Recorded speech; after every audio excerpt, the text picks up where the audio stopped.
They bound my wrists with silk and called it an honor. They dressed me in white and called it destiny. They pushed me toward the mountain's mouth and called it sacrifice. But when the dragon's eyes met mine, he called it a mistake. My name is Cian. Scholar. Outcast. And now, apparently, a bride. Don't forget to like, share and subscribe to my channel before I begin. The village of Oakhaven has kept this tradition for 300 years. Every century, when the mountain trembles and the sky bleeds red, they send a bride to the shadow dragon, Ignis. A pure soul to appease the beast. A life to buy 100 years of peace. But this year, something went wrong. The elders had chosen Alara, the mayor's daughter. Beautiful. Innocent.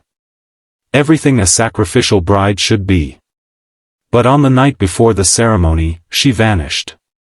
Some say she ran. Others whisper she was taken. The village panicked. The mountain was already smoking. The dragon's hunger could not wait. So they chose me instead. A disgraced scholar with no family, no title, no future. I had questioned the old texts, challenged the priests, suggested that maybe, just maybe, we didn't understand the true nature of the dragon at all. For that crime, I was exiled to the edge of the village, forgotten. Until I became useful. They dressed me in the white ceremonial robes meant for Alara. They placed the golden circlet on my head. And when I asked why they were doing this, when I told them the dragon expected a woman, the high priest simply smiled and said, "The dragon will take what he is given, or he will take everything." The path to the obsidian cave is carved into the mountain's face, a winding trail that generations of brides have walked before me. The wind howls like a living thing, clawing at my robes, trying to push me back. But there are 6 armed guards behind me, ensuring I complete my journey. At the cave's entrance, they remove my bindings. "Go with honor," the captain says, but his eyes are relieved. Relieved that it's me and not his daughter. Relieved that his village will survive another century. I step into the darkness alone. The cave doesn't feel like a cave. The walls are smooth, almost polished, and they shimmer with an inner light, deep amber and gold. The deeper I walk, the warmer it becomes, until I'm no longer cold at all. Until I'm sweating beneath the ceremonial silk. And then the cave opens into something impossible. A palace of glass and crystal, vast halls that stretch upward into shadow, chandeliers of frozen fire hanging from vaulted ceilings. This isn't a beast's den. This is a kingdom buried inside a mountain, beautiful and terrible and utterly abandoned. You are not her. The voice comes from everywhere and nowhere, resonant and ancient, carrying the weight of centuries. I spin, searching for the source, and that's when I see him. He's standing at the far end of the hall, and he is not what I expected. Ignis is not a monster of scales and wings and fire. He is a man. Tall, impossibly tall, with broad shoulders and a presence that fills the entire space. But there's something otherworldly about him. His skin seems to shimmer in the light, and along his neck, his collarbone, his forearms, I can see scales, iridescent and dark, like fragments of midnight sky. His eyes glow amber, pupils slitted like a serpent's. His hair is long, black as obsidian, shot through with streaks of deep crimson. He is beautiful in the way a storm is beautiful. Dangerous. Mesmerizing. Impossible to look away from. "You are not the bride I was promised," he says again, moving toward me with fluid grace. Each step echoes through the crystal hall. "No," I manage, my voice steadier than I feel. "The bride ran away. So they sent me instead." He stops a few feet away, studying me with those burning eyes. Up close, I can see more of the curse. The scales aren't just decoration, they're spreading, slowly consuming him. Black veins run beneath his skin like cracks in porcelain. When he breathes, small wisps of smoke escape his lips. A man, he says softly, and something like pain flickers across his face. Do they think me blind, or are they simply desperate? Desperate, I answer honestly. The mountain was shaking. They were afraid. Afraid. He laughs, but there's no humor in it. They should be. Do you know what you've walked into, little scholar? You know what I am? I know everything about the souls that enter my domain. I know you questioned the texts. I know you searched for the truth about me. I know they cast you out for it. He circles me slowly, like a predator assessing prey. And now here you are, dressed in bridal silk, offered up like a lamb. Tell me, Cian of Oakhaven, do you wish to know the truth you sought? My heart is pounding, but I refuse to show fear. Yes. He smiles, revealing teeth just slightly too sharp. Then listen well. 300 years ago, I was not a dragon. I was a prince. Prince Ignis of the Northern Realms, heir to a kingdom of fire and gold. But I fell in love with someone I should not have loved. Someone powerful. Someone who belonged to another. He moves to a crystalline window, gazing out at the mountain landscape below. The one I loved was promised to a sorcerer, a man of immense power and infinite cruelty. When he discovered our affair, he cursed us both. My love was imprisoned in eternal sleep, hidden away where I could never find them. And I. He touches his neck, where the scales glisten darkly. I was transformed into the thing I am now. Not quite human. Not quite dragon. Trapped between forms, slowly losing myself to the beast within. And the brides? I ask quietly. The curse can only be broken by a soul bond. A connection so deep, so genuine, that it anchors my humanity. Every century, I am granted one chance. One soul sent to me. If we can form that bond before the century ends, I am freed. If not. He turns back to me, and the pain in his eyes is raw. The dragon consumes more of me. Another 100 years passes. And I forget a little more of who I was. How many brides have there been? 3. Each one was terrified. Each one saw me as a monster. Each one died trying to escape. The weight of that confession hangs between us. 3 women, sent to their deaths because a village was too afraid to question tradition. Because no one bothered to learn the truth. I didn't kill them, Ignis says quickly. But the mountain is treacherous. The paths are deadly. When they ran, they fell. And I. His fists clench. I couldn't save them. The curse won't let me leave this palace. I'm as much a prisoner as any bride sent to me. I look at him, really look at him. At the scales slowly consuming his humanity. At the pain etched into every line of his face. At the loneliness that radiates from him like cold. What happens now? I ask. I'm not who you need. I'm not the destined soul. I'm just a mistake.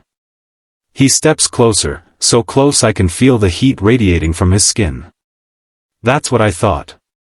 But the moment you entered my domain, I felt something I haven't felt in 300 years. His hand rises, hesitating just inches from my face. Hope. Hope. The soul bond doesn't require a woman, Cian. It requires truth. Connection. Someone who can see past the curse to who I really am. And you've spent your entire life searching for truth, haven't you? Even when it cost you everything. His hand finally touches my cheek, and the contact is electric. Warm. Gentle. Nothing like what I expected from a dragon. Stay, he whispers.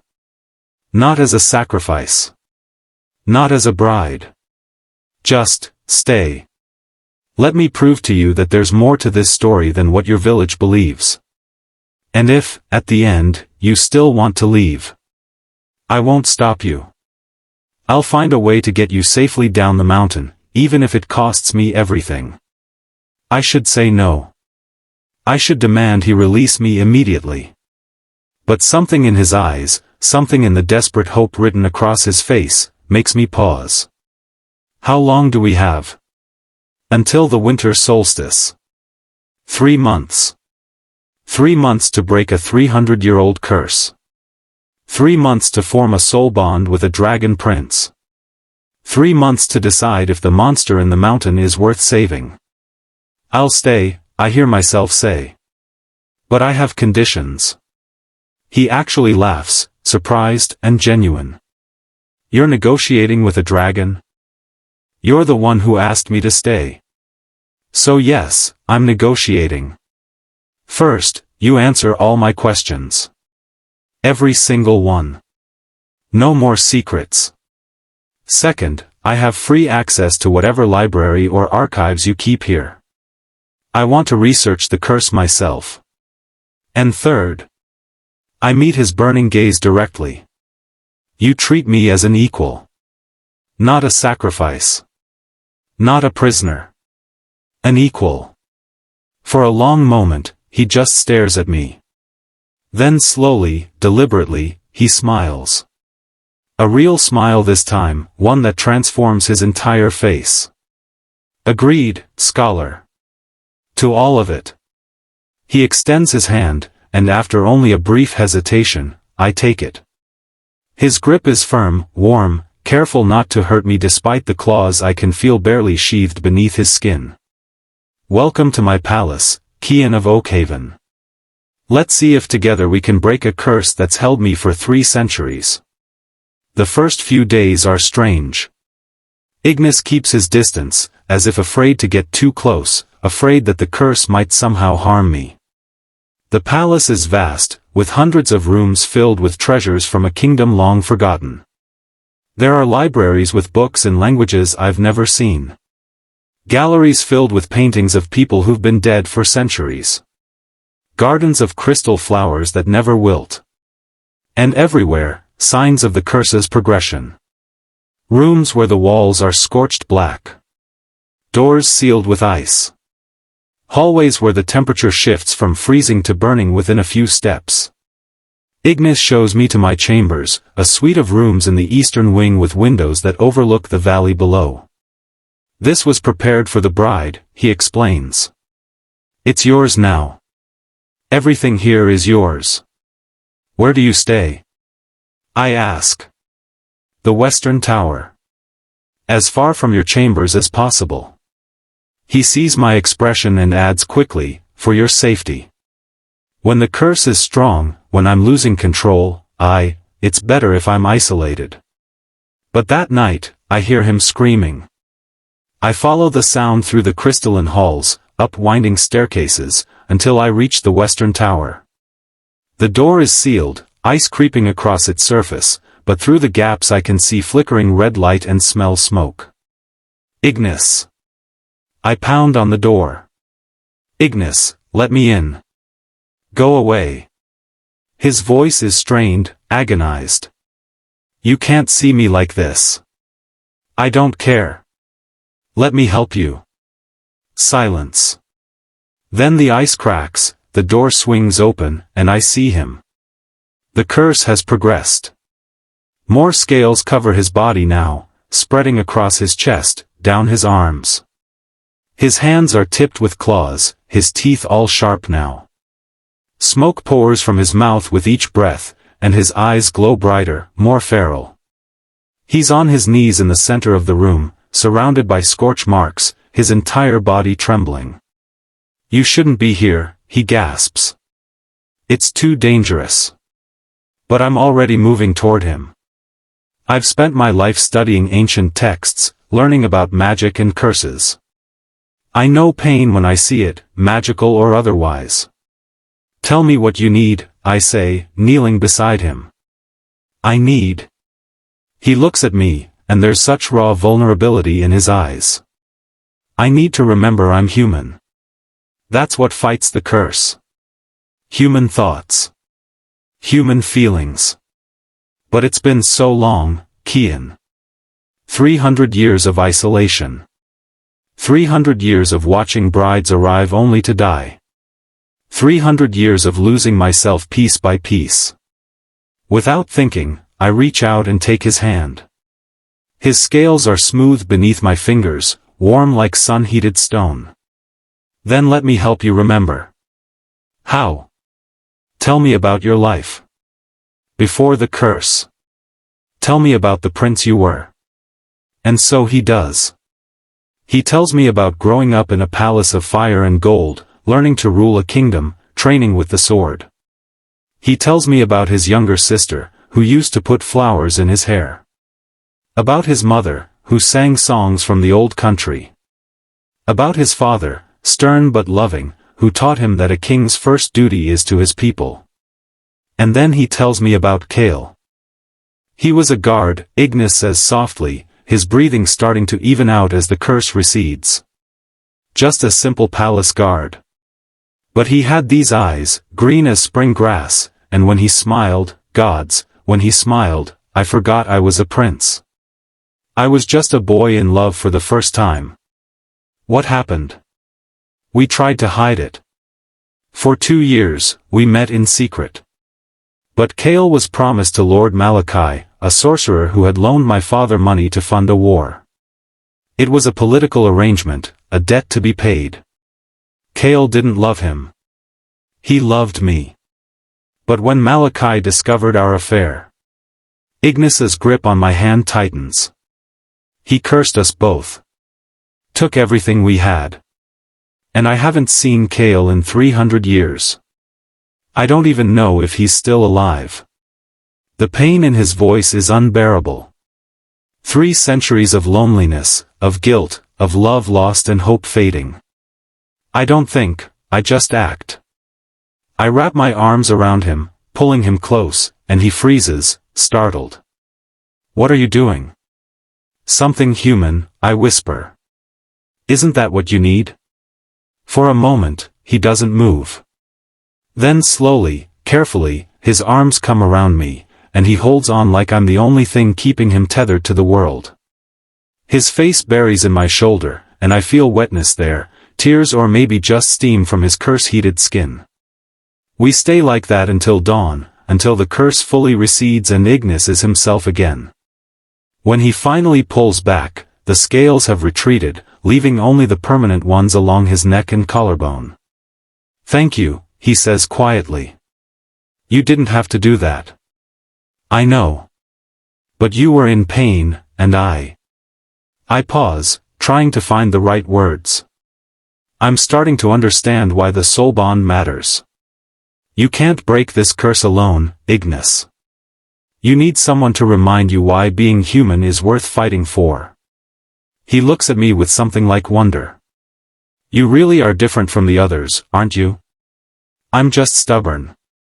Ask anyone in Oakhaven. He laughs, and it's such a beautiful sound that I find myself smiling in response. After that night, everything changes. Ignis stops keeping his distance. We spend our days in the library, researching the curse together, looking for any weakness, any loophole we might exploit. We eat meals together in the grand dining hall, just the two of us in a space meant for hundreds.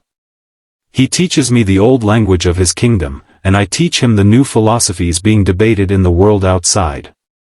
And slowly, carefully, we become friends. I learn that Ignis loves music but hasn't played an instrument in centuries because his claws make it difficult. So I find a harp in one of the galleries and convince him to try. His playing is rusty, hesitant at first, but as the notes flow, something in him softens. He plays songs from his childhood, melancholy melodies that speak of lost kingdoms and faded glory. He learns that I'm terrified of heights but fascinated by stars. So one night, he takes me to the palace's highest tower, a place where the ceiling is made entirely of glass, and we lie on the floor looking up at the night sky. He tells me the old names of constellations, stories his mother taught him, and I tell him the new theories about the cosmos that scholars are debating now. Do you miss it, he asks quietly. Your old life?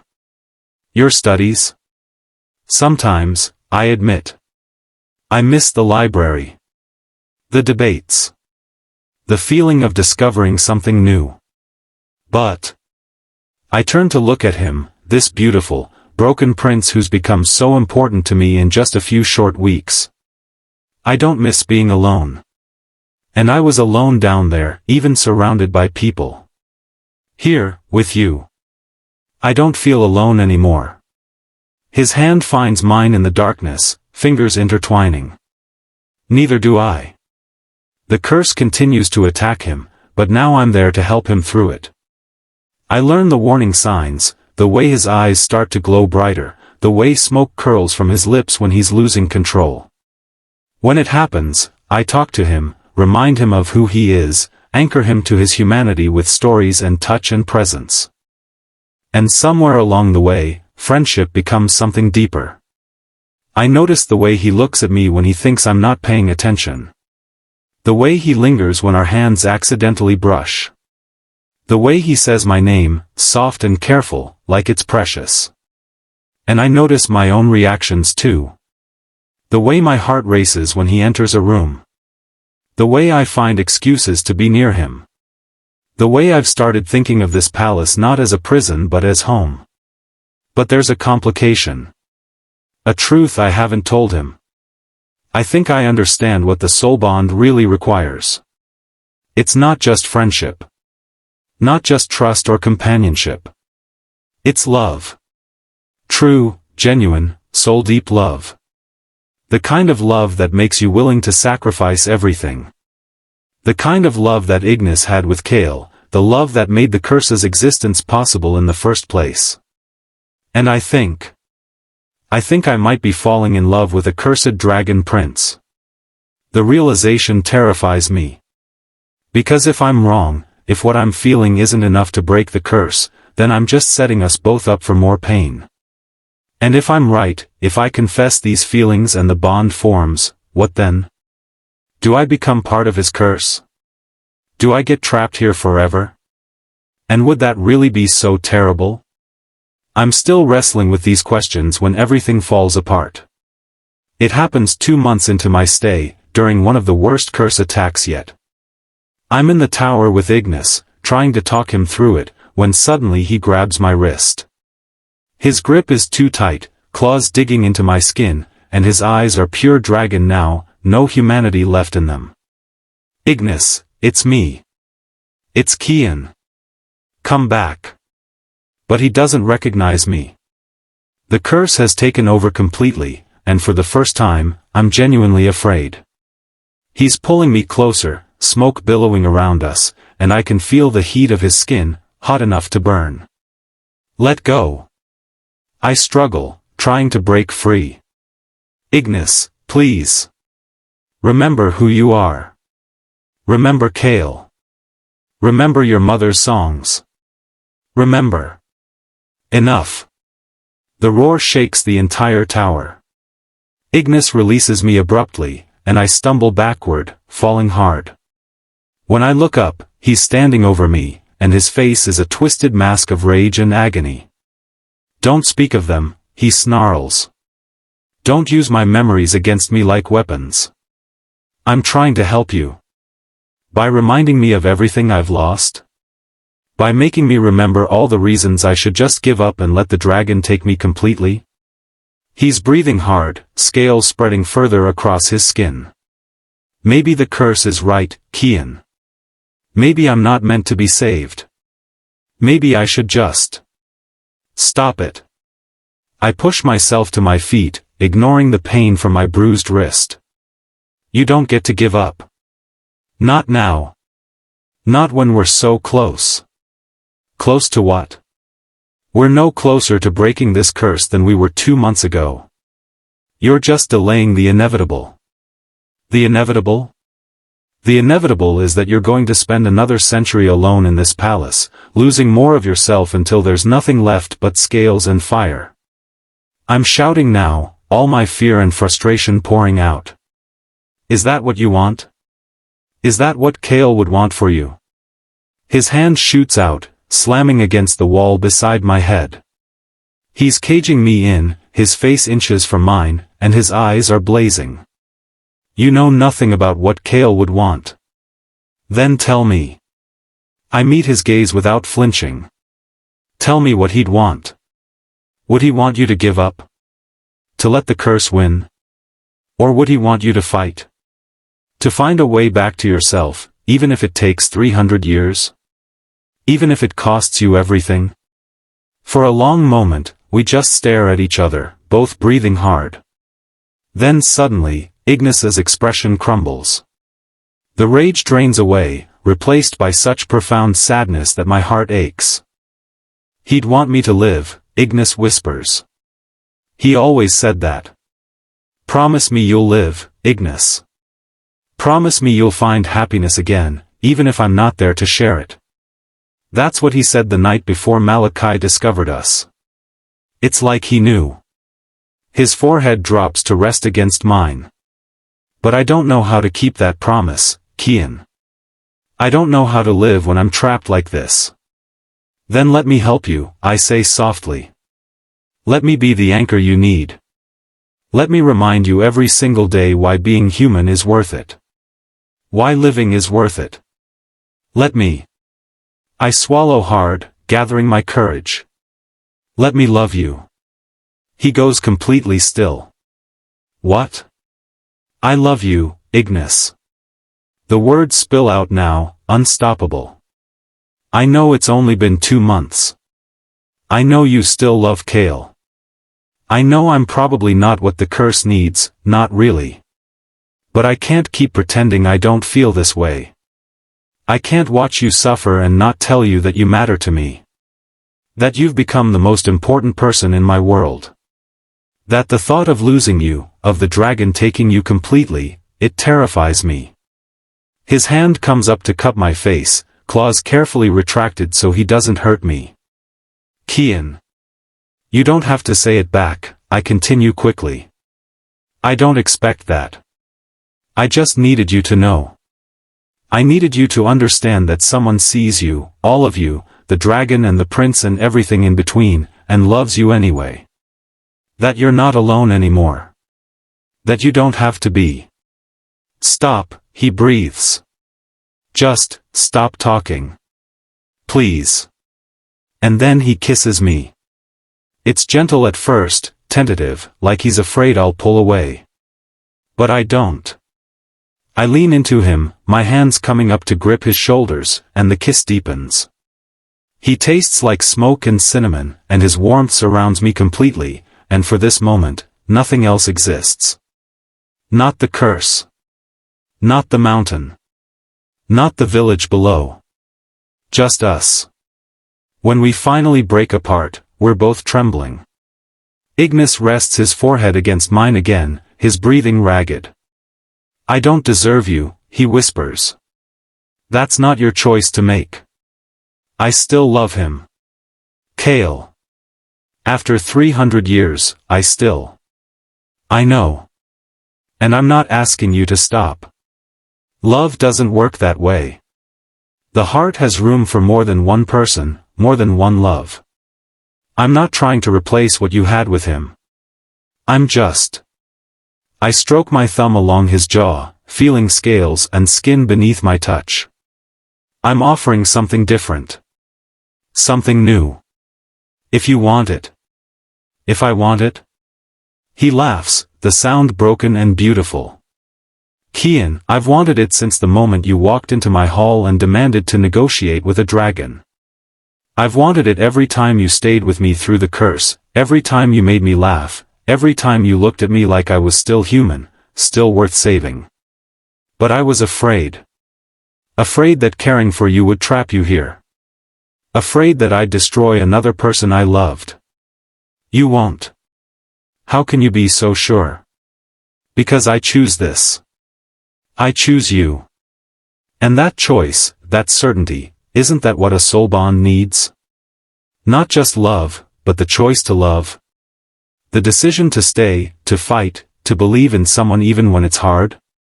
His eyes widen. The choice. That's what was missing with the other brides, wasn't it?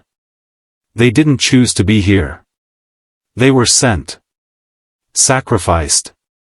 They never had the chance to actually choose you. But I'm choosing, Ignis. Right now. Knowing everything. I choose you. Light explodes around us. It's blinding, brilliant, pouring from both of us like we're the source of some new sun. The scales on Ignis's skin begin to glow, then crack, then fall away like shed petals. The curse marks, the black veins, the spreading dragon transformation, all of it burns away in golden light. Ignis cries out, not in pain but in shock, and I hold him tighter, anchoring him through the transformation. The light grows brighter, brighter, until I have to close my eyes against it. And then it fades. When I open my eyes, Ignis is still there, still in my arms. But he's changed. The permanent scales along his neck and collarbone remain, beautiful reminders of what he survived, but the rest of the curse is gone.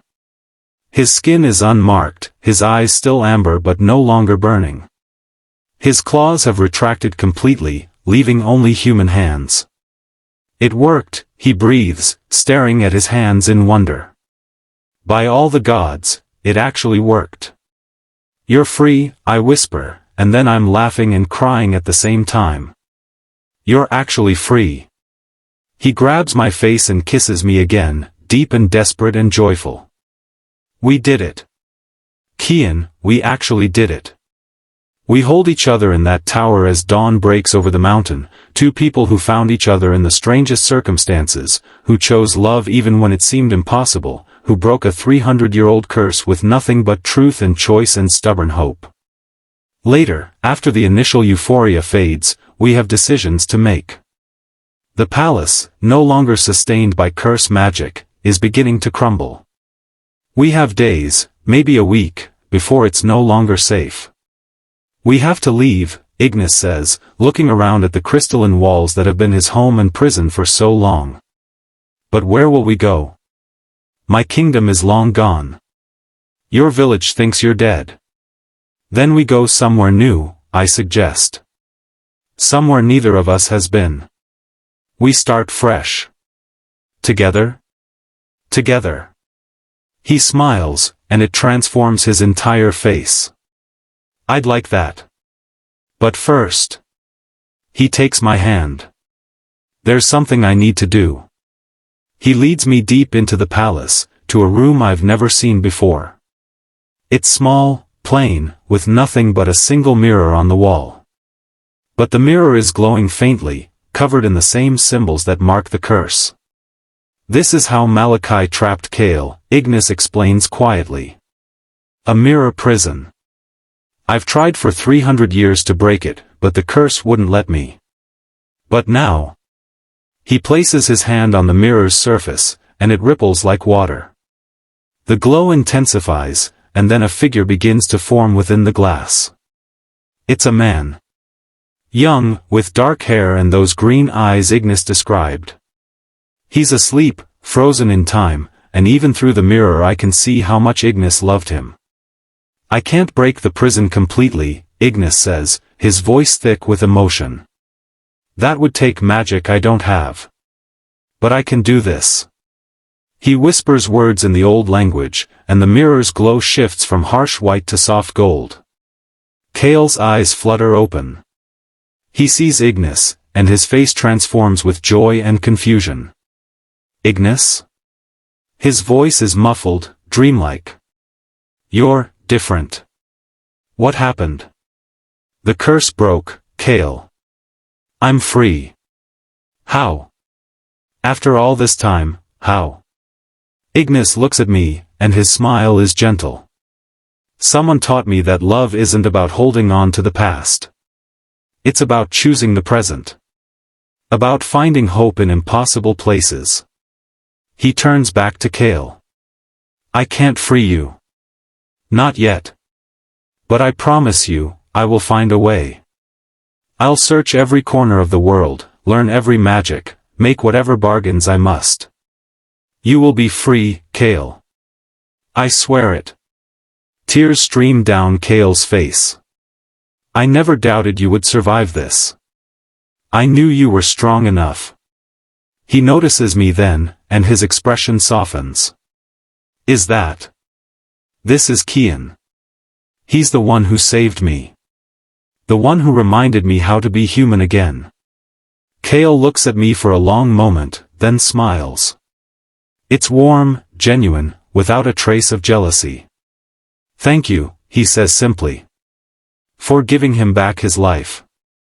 For being what he needed when I couldn't be there. I'll help him find a way to free you, I promise. However long it takes. I know you will. Anyone stubborn enough to break a 300-year curse is definitely stubborn enough for that. His attention returns to Ignis. Live, my love. Like I told you to. Find happiness. Let yourself love again. And when you finally free me, I'll be so glad to meet the person who made you smile like that. The mirror's glow begins to fade, the temporary connection ending. Ignis presses his hand to the glass one last time. I love you, Kale. I always will. I love you too. Now go. Before this palace crushes you both. The mirror goes dark, and Ignis stands there for a long moment, tears on his face but something like peace in his eyes. I take his hand, and he squeezes it gently. Are you ready? I ask. Yes. For the first time in 300 years, I actually am. We gather what little we can carry, mostly books and a few precious mementos from Ignis's old life. Then we make our way down the mountain as the palace collapses behind us, crystal and glass shattering into a million pieces, returning to the mountain from which it came. At the base of the mountain, we pause and look back. The village of Oakhaven is visible in the distance, smoke rising from morning fires, people beginning their daily routines, completely unaware that the dragon who haunted their nightmares for 3 centuries is finally free. Should we tell them? Ignis asks. I think about it, about the elders who sent me to die, about the tradition built on fear and misunderstanding. No, I decide. Let them wonder. Let them question. Maybe next century, they'll think twice before sending another sacrifice. And if they don't? Then we'll come back. And you can explain to them personally why their tradition needs to end. He grins at that, fierce and free. I'd like that. We turn away from Oakhaven and start walking toward the horizon, toward a future neither of us could have imagined 2 months ago. The road ahead is uncertain. We have no home, no kingdom, no clear destination. We'll have to find a way to free Kale, to build a new life, to navigate a world that's changed dramatically in 300 years. But we'll do it together. And somehow, that's enough. Love isn't always a fairy tale.